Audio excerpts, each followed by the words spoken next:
You're absolutely right. And by the way, I'm very happy to hear that President Xi has decided to contribute 1.5 billion renminbi towards the biodiversity challenge, And here I must say that the tragedy about China is that quite often on global challenges, China is making a lot of contributions, but China is not very good at marketing its contributions. The world doesn't know what China is doing. And I'll give you 3 or 4 concrete examples. Firstly, China is the first country in the world to speak about the concept of ecological civilization, which means that as you modernize and develop, you must take care of your environment also, right? Now, nobody has heard of ecological civilization. And this is a tragedy. Secondly, if you look in terms of why climate change is happening now, it's not just happening because of the new flows of greenhouse gas emissions from China, India, and the rest of Asia. It's also happening because of the stock of greenhouse gas emissions that the Western industrialized countries have put in there since the Western Industrial Revolution over 100, 200 years ago. Thirdly, China has done so much in terms of reforestation, right?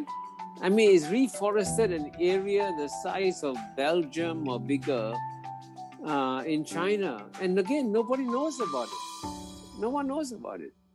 And then you make the other contributions you made, for example, I understand that when President Xi Jinping decided that there'd be no more shark's fin served in meals produced by the Chinese Communist Party, the price of shark's fin dropped and lots of sharks were saved in the world, right?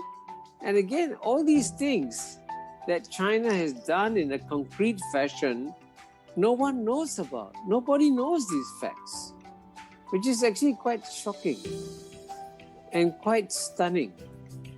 And certainly, I give you another big example, right? If China had decided that it would produce the same number of gasoline cars as United States, that would have been terrible for climate change. But China is now the leader in producing electric cars. And electric cars will help to save the global environment. It's not propaganda. Just state the facts. Just give the facts and let the facts speak for themselves. And that's something that China has not been very good at doing so far. And that's why there's so much negative coverage of China in the Anglo-Saxon media. You're right. On the one hand, China is really doing very well on the KPI. As you talk about climate change, the greener that China contributed in the last 20 years actually accounts about 20 to 25% of the global greenness, actually, as you said, as large as Argentina. And yet, not many people know that. And we really need to, have a better narrative for that. But also, as you said, let other people talk about rather just one channel. So exactly. And, one thing I felt as well that China has always been doing great things, like President Xi mentioned about before 2030, China trying to reach a carbon peak, and before 2060, China reach carbon neutral. It's to before, not to by.